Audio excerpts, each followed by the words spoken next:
Hello and welcome to another episode of the BSP podcast. I am your host, Brendan Petrilli. Today we have a special guest on with me, and it is a man who is from Archbishop Wood, Temple University alumni, a legend in the Philadelphia sports media world who has been all over the map when it comes from NBC, WIP, The Fanatic, and now hosting his own live internet show available all over the interwebs from 6 to 7 a.m. a week, every weekday. The host of the Farzy Show. It is my man, my boss, Marc Farzetta. How are you doing, Marc? No. Josh Weinfeld of Buzz Sports and Entertainment. He's your boss. I'm just the idiot that talks into the microphone that you have to promote, no matter how stupid I say things. You have to put it out there. That's the deal. And yes, all over the internet.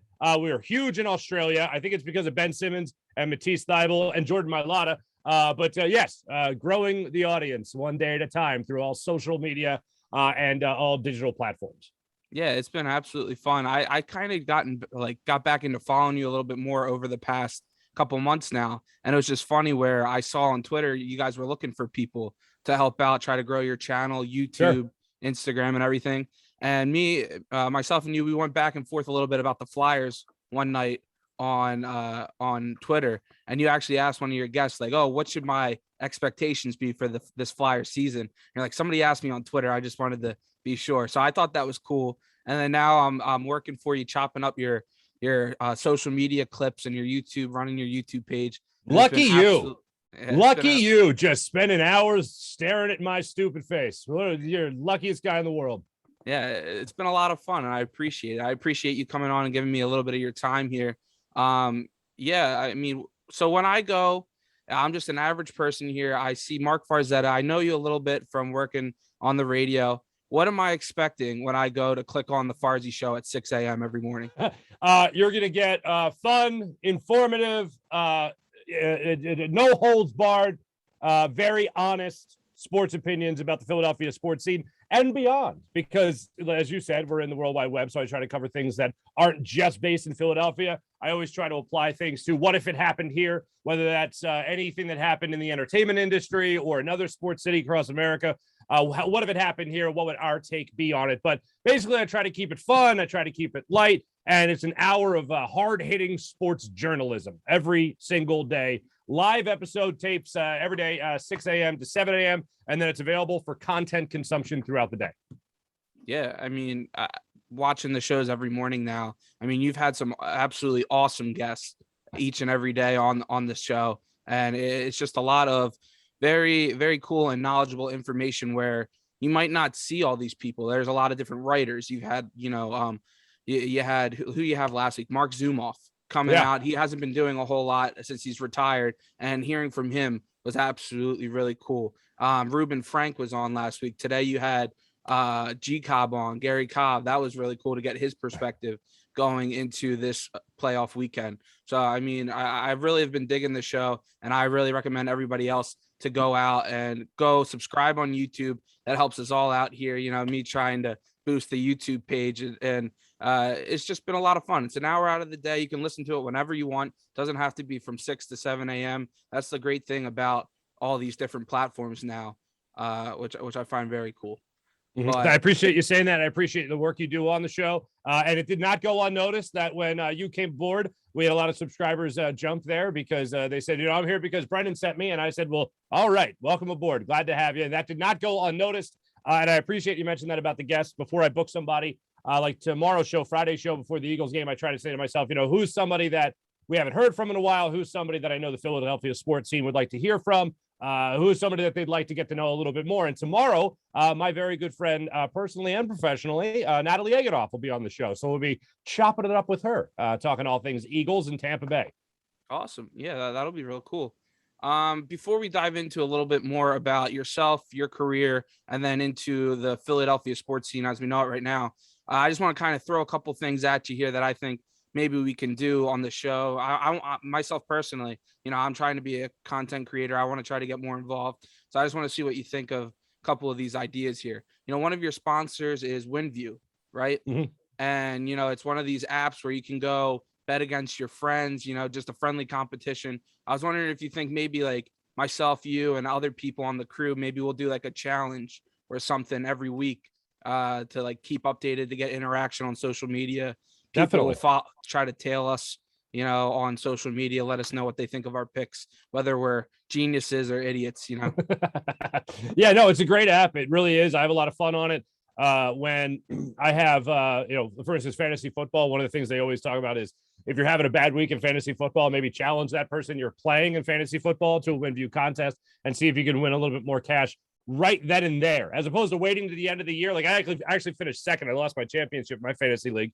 But when I was going through a little struggle in the beginning part of the season, when Patrick Mahomes wasn't getting it done for me, I started challenging some friends in the fantasy football league, won a couple of bucks just doing that. It's just some fun stuff where you can get that instant gratification of betting with your friends on WinView. And then you could also do that with other things, people even outside your fantasy football league. So it is a lot of fun. I would love to start something with you and the rest of the guys on our team and get that going, because that could be a lot of fun, especially for our viewers and listeners. Yeah, for sure. And then my last little thing here, a couple people in the chat check, they're always talking about, oh, get a weather girl on, a weather girl on. Maybe I can do like a skit or something where like I go out and I do like a quick little minute, standing out in the cold. Hey, it's gonna be a cold one today. Make sure you bundle up. And I'm like shirtless or something, and it's like super windy, just to give a little extra nod to the people listening. As long as you sign the release, fine. Yeah. Yes, do whatever you want to know. No, that'd be funny, man. I'd love to get you guys involved in the show. I'm like, one of the things that you always have to think about when you do a show is the characters. Like obviously I have to be a character, and I am a character, but I mean like in the literal sense, like a cast of characters. Like everyone wants to know a character. And you want to know the characters from shows, and all the great shows had their characters, and you knew their role, you knew what they did. In sports radio, a lot of times that's callers. With me now, that's a lot of people in the chat check that have become characters, part of the show. And I want people to feel like they're a part of the show because they are. I mean, the people that followed me over to digital media are the people that have supported my career since I began. So I owe them a great debt of gratitude, and I am more than happy to let them know that they are invited to the show. And the people that actually tangibly work on the show, such as yourself, I would love to have you guys as characters. That's always great stuff. People always want to identify with different people. You always want to kind of follow the bouncing ball of different people's personalities. And I always love that type of thing. And one thing you always have to do is embrace the characters that come along in your show.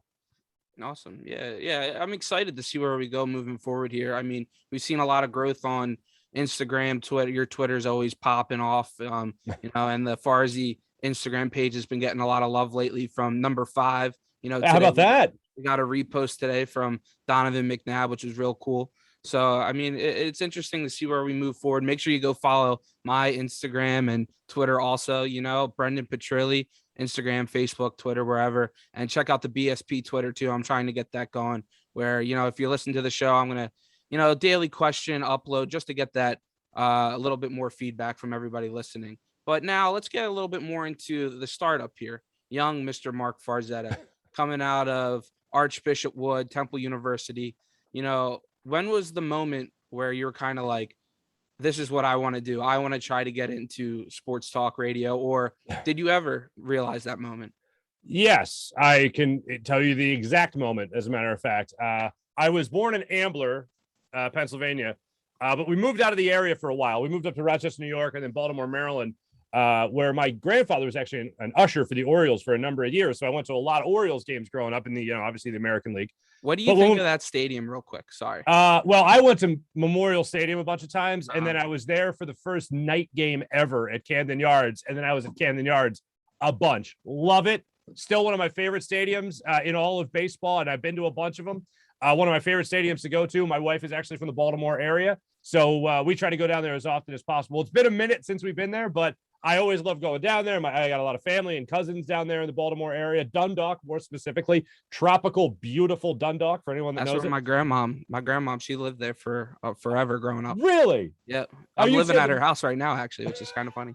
That's amazing. We were a Bethlehem Avenue family, if you're familiar, Sacred Heart of Mary Parish. Gotcha. But that's amazing. What a small world. I didn't know that, man. But yeah, so anyway, I coming from that Baltimore fandom, I mean, I always rooted for the Phillies. I always liked the Phillies as a kid, no matter what, but I'd never been to a game. And then when we moved back to the area when I was about 10 years old, I remember going to the Vet, And I remember I came from Camden Yards to the vet. You know what I mean? It was quite the change for me. But there was something about the fan base that I just really liked. And then the moment I knew I wanted to get in sports talk radio, I remember we were driving around on a Sunday, my whole family, and we were in the car. I'm about 10 years old. And I remember listening to a Eagles tent show on WIP. Now, the tent shows where basically it's where all Philadelphia's finest fans came to, yell and scream and curse the Dallas Cowboys and the New York Giants and all that. And I just remember thinking how crazy it was. And I remember thinking to myself, I never saw anything like that in Baltimore. I've never seen anything like that in my life at any stadium I've ever been to. I needed to, I'm only 10 years old, but still, I just thought I need to be in the middle of that. And about 10, 11 years later, I started at WIP after my senior year of college at Temple. And I was actually working the tent show. A decade later, after I heard that show for the first time on the radio, I just thought, that is so nuts. That is so crazy. I got to be in the middle of that. And I was, and it was great. Cool. Yeah. I mean, when you first started out, you won an internship with WIP, right? Yes, I did. Yeah. I was driving back from my parents' house. I was still at Temple. I was just getting ready to graduate. And I remember it was a Monday morning because the previous day was Mother's Day. And I went to Doylestown to visit my parents. And I actually slept over. And that's why I was actually up listening to WIP, to the morning show. I hadn't listened to it in a long time because, you're a college kid. You're not getting up that early. And if you are, you're in class. So I remember I was driving back and I heard Angelo put out the call for the intern contest. And it was going to be run like Donald Trump's Apprentice, if you remember that show. And you had to perform tasks. And I thought, this is perfect. And I heard Angelo say, this is the shortcut in the broadcasting if you're looking to get into broadcasting. Now, at the time, I had a job in marketing lined up on the Chappelle Show. This is how the world works. And I actually called into WIP, was put on hold. And about 2 minutes on hold, I went, you know what? I already got something lined up after college. Forget about it. And I hung up the phone. And then I drove a little bit more and I got to about the Schuylkill. And I was like, you know what? No, call up. Like the worst thing in the world would be Comedy Central and WIP wanting you for something. So call back. I not only called up again, I got through again. And this time I got on the air. I had met Rhea Hughes a couple of weeks prior. She actually came and spoke to a class I was at Temple. She was great. We hit it off. She remembered me. She said, wait, were you the loud, annoying kid in the back? I go, you got me pegged. They brought me in. I ended up winning that contest. And I started at WIP as a promo team member. The prize for winning was you won a job on the promotions team, meaning you were a guy that would go out and give away like Bud Light t-shirts at the bar for 2 hours. You'd make $50. And I remember it was taxed. You were never paid in a good amount of time. It was always, you had to wait for the client to pay the radio station, then you'd get paid. So you'd do a gig for 2 hours that took 6 hours to do because you had to drive to the station, load up the car, load up the Hummer. It was a Hummer back in the day. You had to fill it up with gas and you never got reimbursed for gas. So you basically just spent the money you were making. But that's what you won. So anyway, that's how you started out back in the day. So I did that. And then I told everyone at WIP, I was like, hey, I was a producer in college. I did radio shows in college. If you need an update anchor, need a host, need a producer, I can do this, I can do that. I can learn other things. And I just kept applying myself in every facet of the radio station where I just try to put myself in a position to be like, if you need something, I'm your guy. If you need a producer that night, if you need an update anchor, hell, coffee, dry cleaning, I don't give a damn. Oh, I'm there. If you need someone to get wingettes for Wing Bowl, I'm there, whatever. Yeah, I'm sure you want to do that. Yeah, I know, right? I know. People always say that, but it's like, yeah, you get 100 women to show up somewhere at 4 a.m. and see how that treats your life. But not that I'm complaining. But yeah, it was a wild ride, and that's how it started. It started with the intern contest with Angelo and everybody. Yeah. Yeah, I mean, that's exactly where my headspace is right now. Just getting in with you. I've been talking with a couple other Josh's, Brody, Hunter Brody. Oh, Broads is great. Yeah. So I've been talking with him, maybe try to do a couple more things with him, just trying to apply myself to, if I do get an opportunity, somebody goes, hey, can you do this? I'm going to be like, yeah. And if I can, I'm going to fake it till I make it, So that's what you do. Yeah, exactly. So, yeah, that's awesome to hear. I mean, so then going from that, I mean, is there a bit of a difference now doing that live sports radio show to what you're doing now with your morning shows every day? Or are there similarities or stuff you miss? In all honesty, not really. Missing, not so much. Like, one thing I missed when I went in to do morning radio at the Fanatic with my own show and Trey and all that. One thing I missed was there's something about those 10 p.m. to 2 a.m. shifts that I did at WIP that I really enjoyed, where it was just you were totally reliant on yourself and how creative you could be. I was raised in a family where you never wanted to make somebody else feel alienated. So I was always including, and sometimes I would put myself in the background and bring other people in before me. But in radio, you can't do that. You got to be selfish a lot of times. So that's kind of a give and take. When it's just you, there's nobody else. If there's someone like you, for instance, that wants to come along and do a bit and go out and meet people, that's great. I can incorporate that, no problem. But there's something about sitting at this desk, doing the show, it being totally based on my personality and my opinions. And the only interaction I really have is with our chat check that we do every single day, so that when people comment on the show, I actually bring it up and I talk about it. In a way, I treat it like callers, except it's a lot more succinct. And I think as we're evolving as a society, one thing I tried to do when I was doing the show at the Fanatic was I wanted to take less calls, because I wanted it to be about the group of guys, Trey and Bob and my good friend Jamie, who and Bob, still a good friend of mine. All of them are still good friends of mine. And I wanted to be like guys hanging out. And that was a sort of a difference I wanted to make between Angelo's show in the morning and the show I was doing at the Fanatic. And in doing this and using the chat check, I try to make sure everybody feels like they're involved. And like I said, they're a part of it. So that's kind of the difference I try to do when it's just me. I miss the interaction sometimes with callers, but I liked how succinct and to the point it is when you're going through the chat check. And I have the opportunity to screen the content as opposed to just trusting somebody behind the glass, as we say in radio when we refer to the producer. You talking to this person? Okay, great. All right, hold on. And then I literally go to a button and I push that button, and 99 times out of 100, it's that person going, hello? Am I on? Yes, you're on. Oh, hey, how you doing? I'm great. And then I get asked how I'm doing for, 4 hours. But I really love what I'm doing now. When I was doing the 700 level show at NBC, I said to myself, if I could do this and combine it with radio, that'd be the ultimate thing. And in a way, this show that I'm doing now, the Farzy Show, is the perfect mix of both those things. It's sports opinions for the first 15, 20 minutes of the show. We go to a guest. We come out, we go to the chat check, we do a quick run around with our morning rush, and then, we call it a day. So there are times where in radio, you're looking at the 4 hours and you're thinking to yourself, there's bigger things going on in the world, especially during a pandemic, where you're like, oh my God, I gotta dial in for these 4 hours, and I gotta really concentrate on this subject, that subject, and that subject, but I can't talk about the one that everybody else is talking about. Like, that's just a more difficult thing to do. And when I was going through the pandemic and everything on radio, it was difficult to be like, oh yeah, by the way, sports, when I knew a lot of people weren't even thinking about sports. Like, that was just the last thing on their minds. So trying to identify with your audience in that is always difficult. But when it's as concise as this show is now, and we'll maybe one day get to 2 hours, that is where you can just kind of focus the fun, streamline the fun, and just keep on having that much fun as you're doing the program. A little bit more now on the technical side of this. When you're setting up prepping for every show every morning, I actually had a very cool opportunity where I went to LaSalle College High School. One of my classes, they were like, hey, reach out to somebody with your dream job. I reached out to Jamie Lynch, one of your partners. Yeah. And I don't know if you remember, I came to a show the day after Thanksgiving, and I got to sit in for the show for a couple hours. And that was a really cool experience. And one of the things Jamie was telling me was how you would kind of get a script of what you wanted and you wouldn't tell them.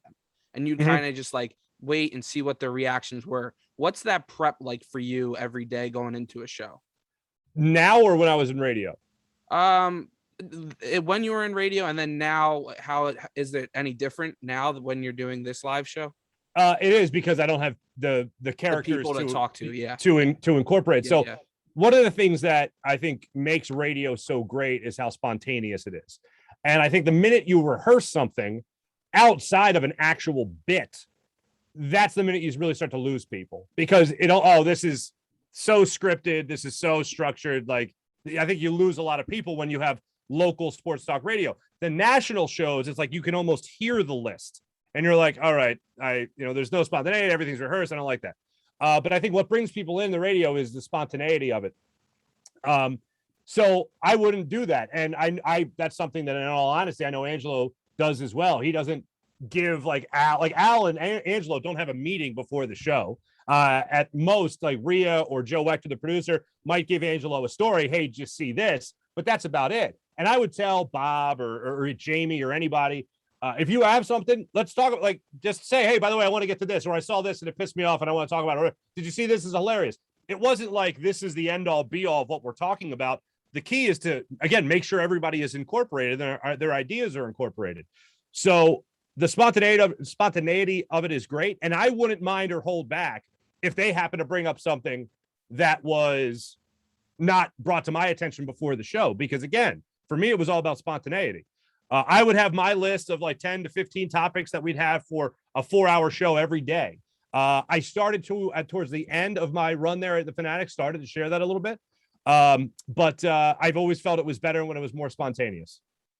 And and to answer your question, doing this show now, again, because it's an hour, I always make sure that I have exactly what I think the people are going to be talking about at the bar the next day, what people are going to be talking about with their friends and family, what your text chain is going to be about with your friends, whether it's Joel Embiid going off one night, whether it's Ben Simmons not getting traded yet, whether it's Jalen Hurts being Mr. Right or Mr. Right now, whatever it is. I always try to make sure that whatever the people are talking about is what I'm talking about when I open my show the next morning.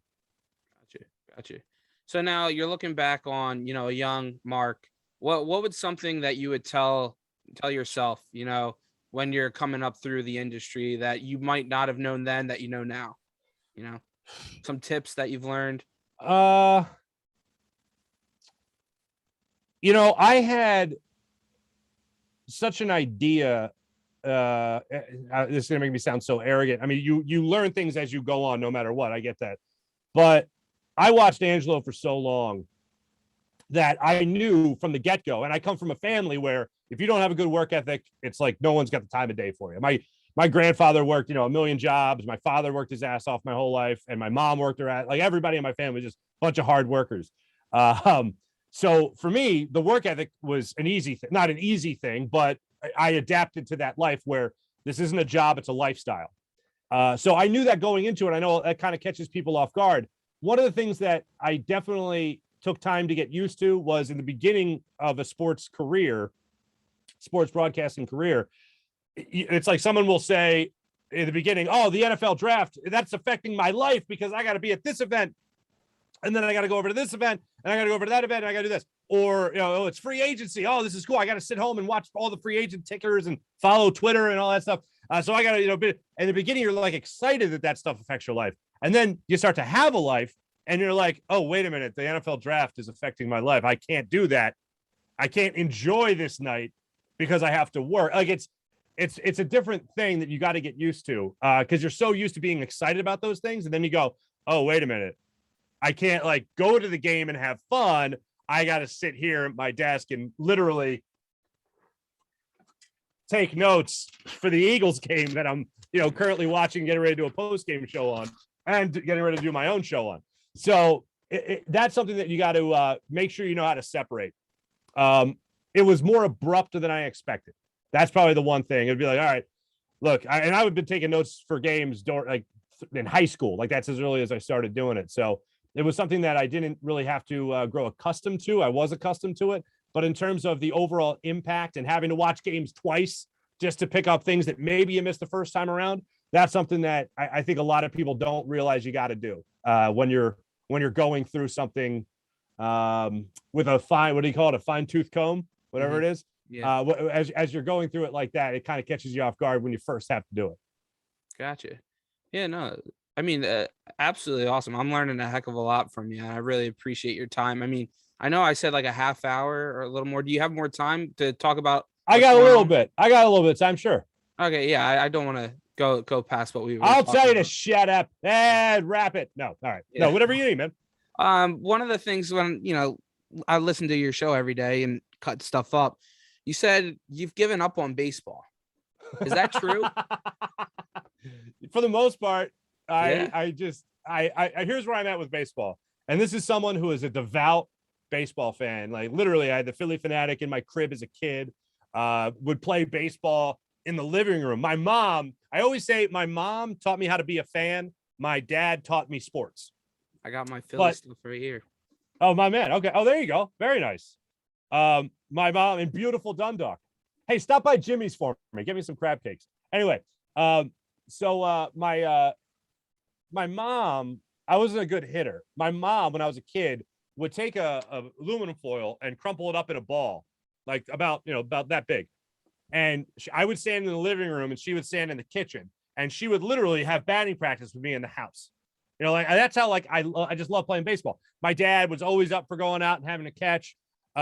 We just grew up like that in a baseball first household. Then we were a big basketball family after that. We were big hockey fans. And then football was kind of there, but it wasn't that big a deal in the house. I know it's like totally ass backwards for anybody else, but I've always been a big baseball fan. And I have just been so trained to say, oh, I love baseball, that I've only recently really started to think about it. And it's like, the game is like, it's already a slow game, and I appreciated it for when it was as slow as it was. And now it just feels like it's dragged out more than ever. They have made it a business more than any other sport.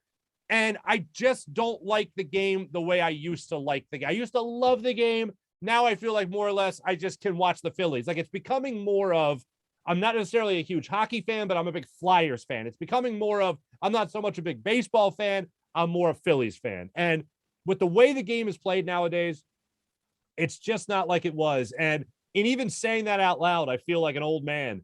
But I'm just looking at the game I grew up with that was never fast paced. It was still a leisurely sport, but it was never, okay, this guy's only going to start your game. He's only going to go an inning or two. I don't know how many games, 5, 6, 8 games, whatever it was in the playoffs of this past postseason, that were like, that you didn't have a starter, you had an opener. And I'm thinking, this is playoff baseball. Do you have bullpen games? What happened to the man coming out of the bullpen or coming out of the, coming out to the mound to start off a game and going 7, 8 strong innings?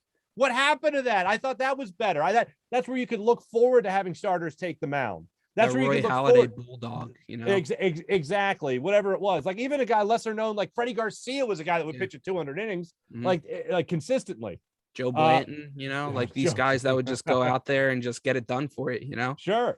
It's just the game has changed a lot, and I don't think it's changed for the better. I think they waste a lot of time in baseball.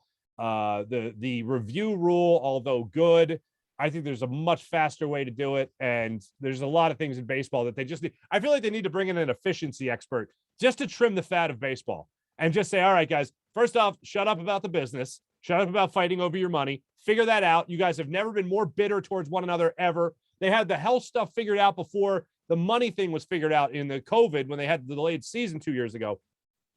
But after they agreed to the COVID protocol, they then fought for 2 months over money. And it's like, we just want sports. We just want to have a game on TV.